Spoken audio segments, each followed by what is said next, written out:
নমস্কার বন্ধুরা, টিঙ্কুর টুকিটাকিতে তোমাদের অনেক অনেক স্বাগত। আমি আবার উপস্থিত হয়ে গেছি আরও একটা ঘরোয়া রেসিপি নিয়ে। আজ আমি শেয়ার করতে চলেছি ওলকপি দিয়ে রুই মাছের ঝোল। এই ওলকপি দিয়ে রুই মাছের ঝোল আমি কি পদ্ধতিতে বানাচ্ছি, কোন কোন মশলা ব্যবহার করছি এর মধ্যে, পুরোটাই দেখে নেওয়ার জন্য ভিডিওটা ধৈর্য ধরে শুরু থেকে শেষ পর্যন্ত দেখার চেষ্টা করো। তো চলো দেরি না করে ফটাফট রান্নাটা আমি শুরু করে দিই। ওলকপি নিয়ে চলে এসেছি আজকে। দেখো ছোট ছোট সাইজের কত সুন্দর কচি কচি ওলকপিগুলো পেয়েছি। আজকে এই ওলকপি দিয়ে রুই মাছের একদম জমজমাটি একটা ঝোল বানাতে চলেছি। তো আমি ঝোলটা কিভাবে বানাচ্ছি চলো দেখে নিই। তার আগে আমি ওলকপিগুলোকে বেশ সুন্দর করে ডুবো ডুবো করে আমি কেটে নেব। আমি এখানে ওলকপিটা আর আলুটা এইরকম করে কেটে নিয়েছি, এইরকম ছোট ছোট সাইজ করে কেটে নিয়েছি। আর আলুটাকেও এইরকম লম্বা করে করে কেটে নিয়েছি। তো আলু ওলকপি আমার কাটা হয়ে গেছে, এটাকে আমি সাইড করে দেব। আর এখানে আমি দেখো মাছ নিয়ে নিয়েছি। আমি এখানে 4 চাকা মাছ নিয়েছি আর একটা মাছের মাথা নিয়েছি। তো মাছের মাথাটা আমি ঝোলে খেতে ভালোবাসি বলে সেই জন্য মাছের মাথাটাই দেব। তো এটাকে ভালো করে নুন আর হলুদ দিয়ে ম্যারিনেট করে আমি আগে থেকেই রেখে দিয়েছিলাম। তো চলো এবার কড়াইটা চড়িয়ে দেওয়া যাক। এখানে আমি কড়াই চড়িয়ে দিয়েছি আর তেলটা আমি আগে থেকে একটু গরম হতে দিয়েছি। এবার আমি মাছগুলো এক এক করে দিয়ে দেব। একটা পিঠ হয়ে গেছে, এবার এটাকে আমি চেঞ্জ করে দিলাম। মাছগুলো ভাজা হয়ে গেছে, এবার আমি তুলে নেব। খুব কড়া করে আমি ভাজিনি, কারণ ঝোলে আবার ফুটবে, তো সেই জন্য খুব কড়া করে আমি মাছ ভাজিনি। মাছের মাথাটাকেও খুব সুন্দর করে লাল করে একটু ভেজে নিয়েছি। এবার এটাকেও আমি তুলে নেব।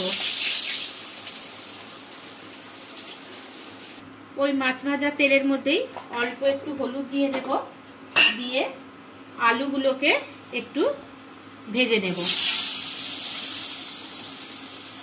আর আলুটা ভাজার সময় আমি অল্প একটু নুন এখানে দিয়ে দেব। খুব লাল করব না, হালকা একটু কালার এসে গেলেই তুলে নেব। আর সেম প্রসেসে ওলকপিটাকেও একটু আমি ভেজে নেব, বলকি এর সঙ্গেই আমি ভেজে নেব একবারে। ওলকপিটাকেও এর সঙ্গে আমি একটু হালকা কালার আসা পর্যন্ত একটু ভেজে নেব।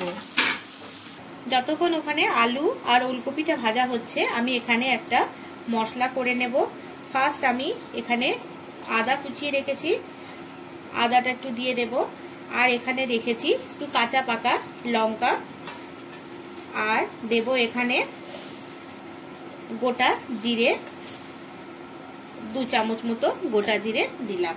দিয়ে এটাকে একটা ভালো করে আমি পেস্ট বানিয়ে নেব। আলু আর ওলকপিটা দেখো হালকা হালকা কালার এসে গেছে, এটাকে এবার আমি নামিয়ে নেব। ওই তেলের মধ্যেই আমি এখানে 2 শুকনো লঙ্কা দিয়ে দিলাম, আর দেব এখানে 5 ফোড়ন। মাছের ঝোলে 5 ফোড়ন দিলে কিন্তু খুব সুন্দর সেন্টটা খুব সুন্দর হয়। এবার 5 ফোড়ন থেকে খুব সুন্দর একটা গন্ধ বেরোতে শুরু করলেই এখানে আমি দিয়ে দেব একটা পেঁয়াজ। এটাকে আমি খুব সরু সরু করে চপ করে নিয়েছি। পেঁয়াজটা দেখো ভাজা ভাজা হয়ে গেছে। ঠিক এই পর্যায়ে আমি আদা, জিরে আর কাঁচা লঙ্কা যেটা বেটে রেখেছিলাম সেটা এখানে আমি 2 চামচ মতো দিয়ে দেব। যতক্ষণ না আদার কাঁচা গন্ধটা যাচ্ছে ততক্ষণ এটাকে আমি ভাজতে থাকবো।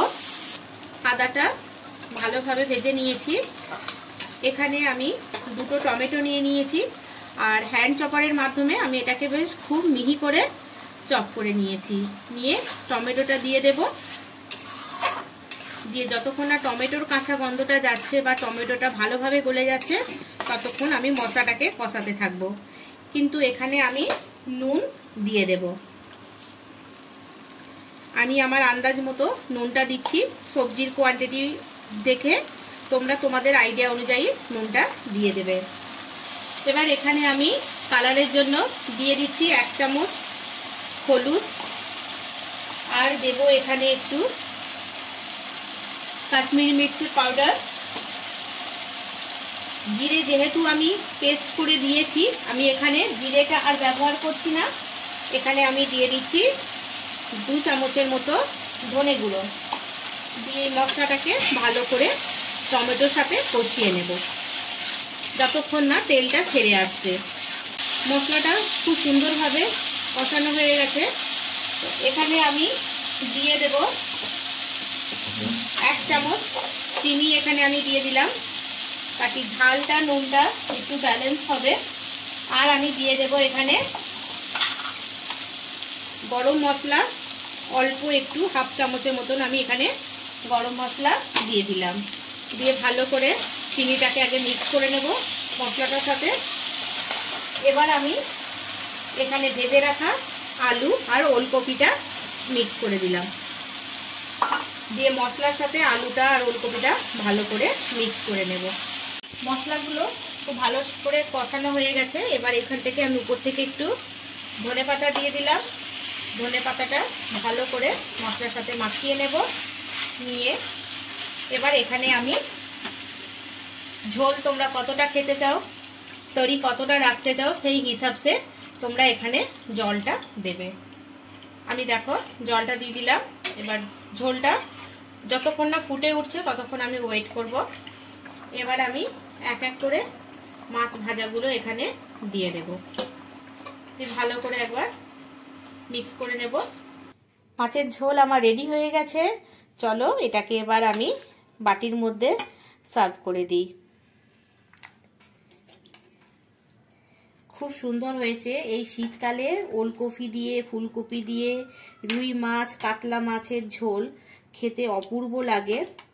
তো এই রকম ভাবে একবার আমি যেইভাবে প্রসেসটা ফলো করলাম, তোমরা এইভাবে একবার ট্রাই করো। আমার তো মনে হয় খুব ভালো হবে খেতে। তো বন্ধুরা, যদি আমার রেসিপিটা তোমাদের মনে ধরে, ভালো লাগে, তাহলে আমি চাইবো একটা লাইক করো। আর লাইকের সাথে সাথে একটু কমেন্ট করে আমাকে জানাবে রেসিপিটা তোমাদের কেমন লেগেছে। আর যদি বাড়িতে বানাও তাহলে তো অবশ্যই জানাবে তোমাদের কিরকম লেগেছে। আর যারা এখনো আমার চ্যানেলটা সাবস্ক্রাইব করে উঠতে পারোনি, তাদের কাছে আমি রিকোয়েস্ট করব চ্যানেলটা সাবস্ক্রাইব করে নেওয়ার জন্য। আরও নিত্য নতুন রেসিপির আপডেট পেতে বেল আইকনটা মনে করে প্রেস করে দিও। পুরনো বন্ধুদের অসংখ্য ধন্যবাদ আমার সাথে থাকার জন্য, পাশে থাকার জন্য। এইরকম নিত্য নতুন রেসিপি দেখতে আমার সঙ্গে থেকো, পাশে থেকো। তো চলো বন্ধুরা, ভিডিওটা আমি এখানেই শেষ করব। তোমরা খুব ভালো থাকবে, সুস্থ থাকবে আর সাবধানে থাকবে। আবার দেখা হবে পরের কোনো দিন নতুন কোনো রেসিপি নিয়ে। আমি আবার হাজির হয়ে যাব। থ্যাংক ইউ সো মাচ ধৈর্য ধরে দেখার জন্য।